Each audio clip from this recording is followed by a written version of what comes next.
हे दृश्य आपण पाहतोय दिवा प्रभाग समितीतील बेकायदेशीर इमारतींवर मनपाची आता कारवाई सुरू आहे। हायकोर्टाच्या आदेशानुसार ठाणे मनपाची ही कारवाई सध्या सुरू आहे। कारवाईच्या ठिकाणी मोठ्या प्रमाणात पोलिसांचा बंदोबस्त आपण पाहतोय। 10 ते 15 जेसीबींकडून 8 इमारतींवर ही तोडक कारवाई सध्या सुरू आहे।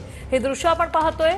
पोलीस सध्या जी लोक मध्ये येतात त्यांना अडवण्याचा प्रयत्न करतात। कारवाईच्या ठिकाणी मोठ्या प्रमाणात मोठा पोलीस बंदोबस्त आपण पाहतोय। 10 ते 15 जेसीबी इथे आलेत आणि 8 इमारतींवर तोडक कारवाईला सुरुवात झालेली आहे। दिवा प्रभाग समितीतील ही दृश्य आपण पाहतोय। बेकायदेशीर इमारतींवर मनपाकडून आता कारवाईला सुरुवात करण्यात आलेली आहे। हायकोर्टाने आदेश दिले आणि त्यानंतर ठाणे मनपाने ही कारवाई सुरू केलेली आहे। कारवाईच्या ठिकाणी आपण पाहतोय मोठ्या प्रमाणात पोलीस बंदोबस्त सध्या तैनात आहे। 10 ते 15 जेसीबी या ठिकाणी पोहोचलेत आणि 8 इमारतींवर आता तोडक कारवाई होते। गणेश थोरात आमचे प्रतिनिधी आपल्या सोबत जोडलेले आहेत। गणेश, काय अपडेट?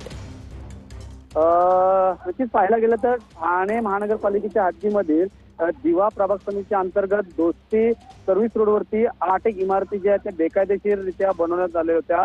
गेली 5 एक वर्ष लोक या ठिकाणी राहतात। मात्र उच्च न्यायालयाच्या आदेशानंतर अनेक इमारती तोडक कारवाई करण्याचे आदेश जे आहेत ते बेकायदेशीर ज्या इमारती उभ्या करण्यात आल्या त्यावरती तोडक करण्याचे आदेश कोर्टाने दिले होते। त्या अनुषंगाने महानगरपालिकेने अनेक इमारती जे बेकायदेशीर ठाण्यामधले त्यापैकी असतील मुंब्राच्या जवळपास असणारे चिळपाट्याच्या जवळपास असणाऱ्या त्या इमारतींना देखील नोटीस देतात। त्यापैकी आता दिवा प्रभाग समितीच्या अंतर्गत 8 इमारतींना देखील नोटीस देण्यात आल्या आणि त्यानुसार आता कारवाईला सुरुवात झालेली आणि कारवाई मोठ्या प्रमाणात महानगरपालिकेकडून केली जाते। प्रत्येक इमारतीचे आता स्टेटर असतील, खालचे गाळे असतील हे तोडायला सुरुवात केली। जेसीबीच्या सहाय्याने 15 ते 20 जेसीबी आता या भागामध्ये आले। मात्र नागरिकांचा जो आक्रमक भूमिका या ठिकाणी पाहायला मिळते। नागरिकांनी गेल्या 3 ते 4 तासापासून ठिय्या मांडून ठेवलं होतं आणि त्या ठिय्या मांडल्यानंतर पोलिसांना या ठिकाणी पांगवापांगवी करावी लागली। त्यानंतर अनेक लोकांना पोलिसांनी देखील ताब्यात घेतलं। मात्र या